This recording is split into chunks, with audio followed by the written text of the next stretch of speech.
In the autumn of 1900, the wards of the Manchester Royal Infirmary were filling with patients who all had the same complaint: numbness in the hands and feet, a sensation they described as pins and needles that would not stop, weakness in the legs, so severe that some could no longer walk, and on their skin, on their faces, their arms, their torsos, a dark discoloration that no amount of washing could remove. The doctors knew what they were looking at. The diagnosis was peripheral neuritis, nerve damage that the medical textbooks attributed to chronic alcohol consumption. The patients were drinkers. Manchester was a city of pubs and breweries. The conclusion was obvious. The treatment was equally obvious. The patients were told to stop drinking. The patients protested. Many insisted they were not heavy drinkers. Some described themselves as moderate, a pint or two in the evening, nothing unusual for a working-class household in northern England.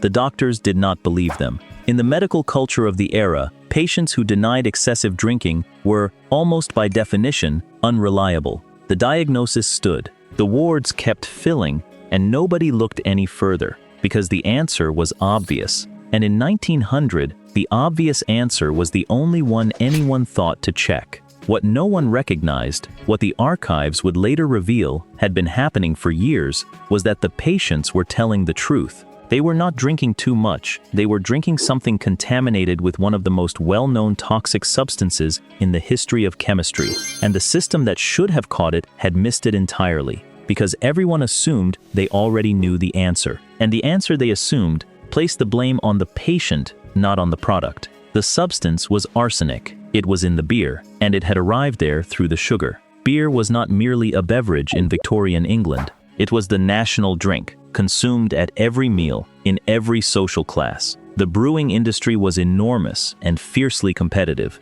Traditional beer required malted barley, the most expensive ingredient, but by the second half of the 19th century, a cheaper alternative had become widespread: industrial sugar. Glucose and invert sugar, manufactured from cane sugar or starch using sulfuric acid, could replace a portion of the malt at a fraction of the cost. A pure beer movement argued against the practice. The breweries resisted. Sugar was legal, sugar was cheap, and by 1900, hundreds of breweries across England were using it.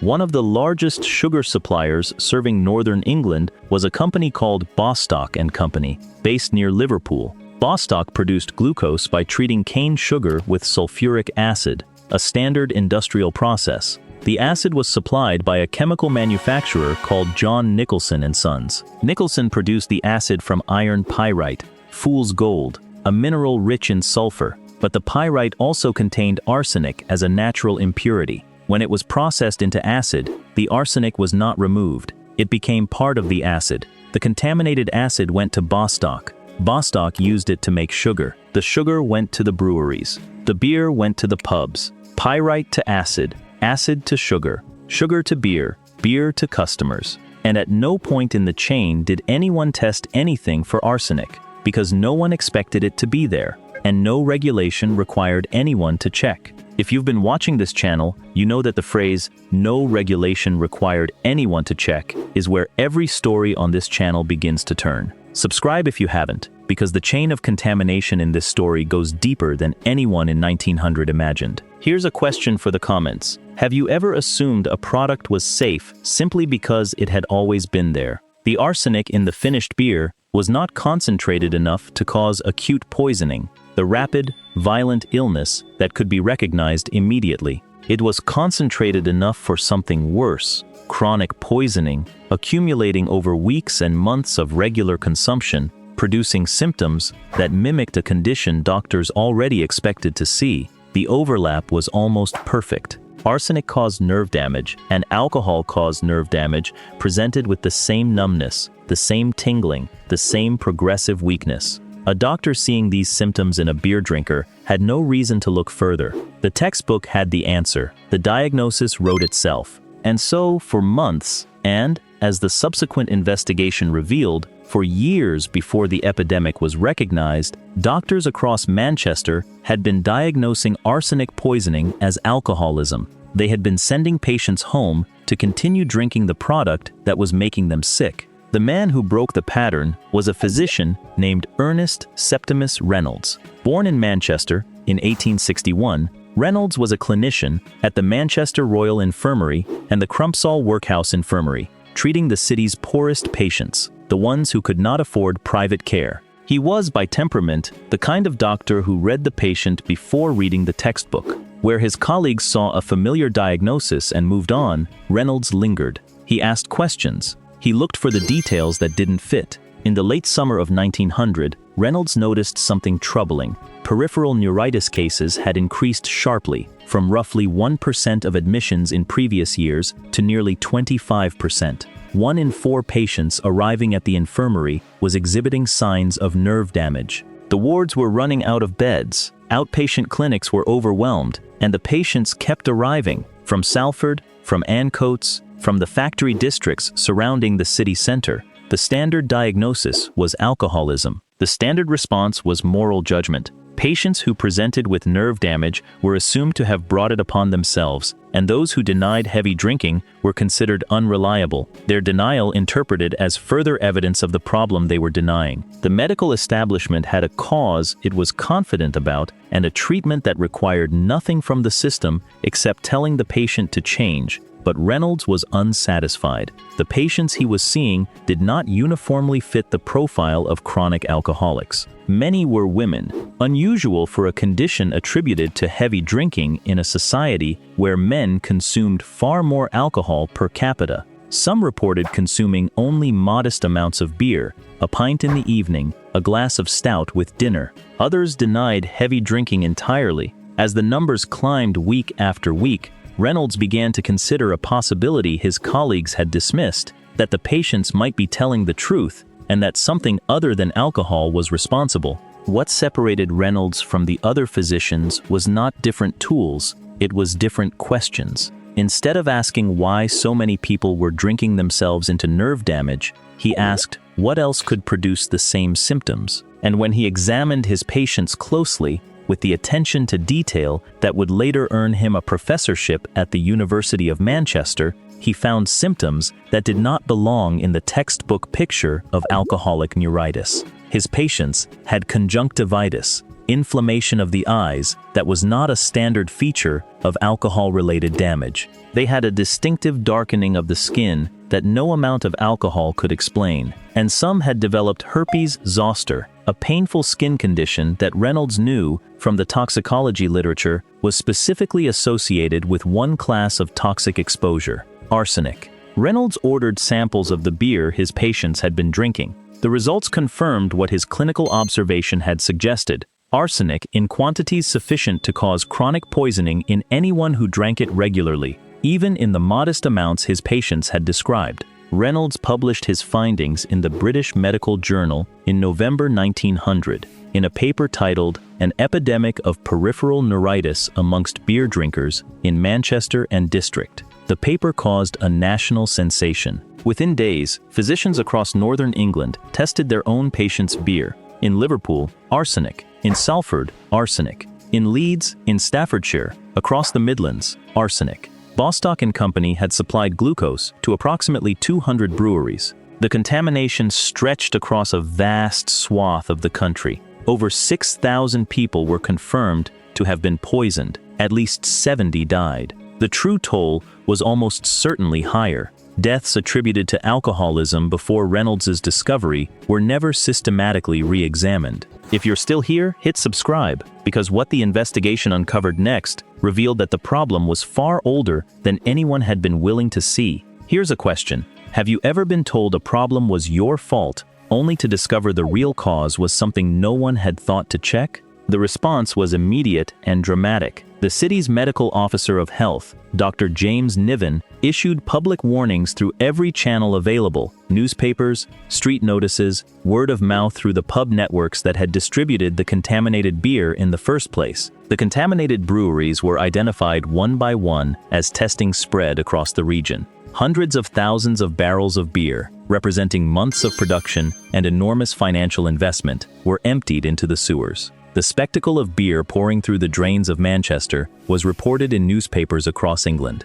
Some breweries destroyed their entire stocks voluntarily, pouring the contents of their cellars in front of witnesses to demonstrate their cooperation. Others had their supplies seized by health authorities. Several smaller breweries, already operating on margins so thin that a single bad season could end them, were driven to the edge of insolvency. The economic impact rippled outward. Pub owners who had done nothing wrong, who had simply purchased beer from breweries they trusted, saw their customers vanish overnight. The confidence of the English public in the safety of their national drink, a product that millions consumed every day without a second thought, collapsed. Beer sales across northern England fell sharply and took months to recover. Bostock and Company was prosecuted under the Food and Drugs Act of 1875, found guilty, fined, but no one went to prison. The legal framework of 1900 simply did not provide for imprisonment in food adulteration cases of this nature. The fines were modest by the standards of the damage. Thousands of people poisoned, dozens dead, an industry thrown into crisis. And the gap between the harm inflicted and the punishment available was, as in so many food safety stories of the era, wide enough to walk through. John Nicholson and Sons, the acid manufacturer, presented a harder legal problem. No regulation required them to test their acid for arsenic. The acid was not sold as a food product, it was sold as a chemical. That it entered the food chain through intermediate steps was, under existing law, not their responsibility. The gap was structural. Food safety laws governed the finished product, not the raw materials behind it. This gap became the central focus of the Royal Commission on Arsenical Poisoning, appointed in February 1901 and chaired by Lord Kelvin, William Thomson, one of the most eminent scientists of the Victorian era. His appointment signaled the gravity with which the government treated the crisis. The commission worked for nearly 3 years, hearing testimony from physicians, chemists, brewers, sugar manufacturers, acid producers, and miners. It examined the entire supply chain from the geological source of the pyrite to the bedside of the patient, and documented every link in the chain of contamination. Its most disturbing finding concerned not the epidemic itself, but the years before it. The commission concluded that so-called alcoholic neuritis had been endemic to Manchester for years, a steady background of nerve damage among beer drinkers that the medical establishment had attributed to alcohol without question. Many of those earlier cases were, the commission determined, misdiagnosed arsenic poisoning. The contamination had not begun in the summer of 1900. It had been building, undetected, for years. The doctors had not found it because they had not looked, because the diagnosis of alcoholism was convenient, culturally reinforced, and required no investigation of the product. An entire medical establishment had been systematically misdiagnosing a condition, not for weeks, not for months, but for years. Working-class patients had been told they were destroying their own health. They had been lectured, dismissed, and sent home to continue consuming the very substance that was poisoning them. The real cause had remained invisible because no one with the authority to investigate had thought to question an explanation that placed all the blame on the patient. The Commission's recommendations were specific and far-reaching. Strict numerical limits on arsenic in food, drink, and raw materials,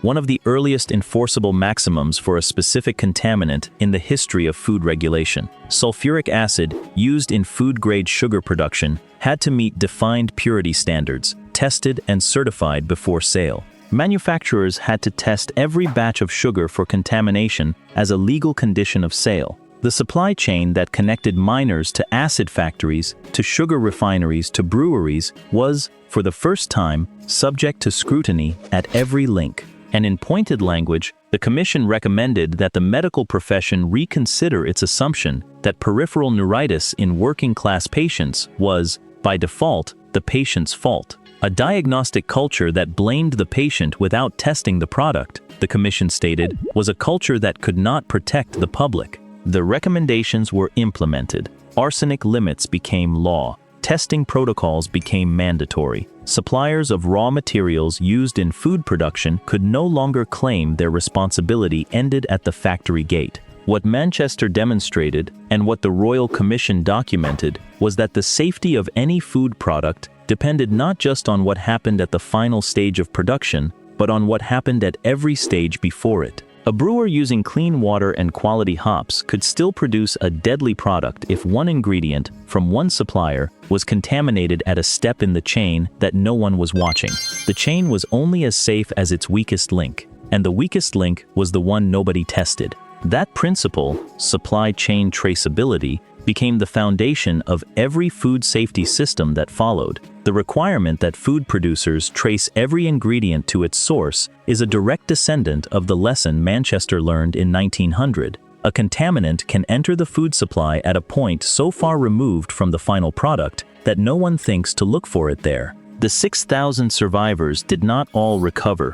Physicians documented lasting nerve damage in many patients, permanent numbness, weakness, inability to work. These were overwhelmingly working-class people, factory workers, mill hands, laborers, the people who could least afford to lose the use of their hands or legs and who had the least recourse when they did. The patients in the Manchester Royal Infirmary told their doctors the truth. They said they were not heavy drinkers. They said they did not understand why they were sick. The doctors did not believe them. One doctor listened. Ernest Septimus Reynolds noticed what the textbooks did not explain: the skin discoloration, the conjunctivitis, the herpes zoster, and followed the evidence instead of the assumption. He tested the beer. He found the arsenic. He published what he found. And what he set in motion changed the way an industry, a medical establishment, and a legal system understood their responsibilities. The next time you pick up a bottle or a can of any beverage, the product inside has been manufactured from ingredients that were tested before they entered the production line.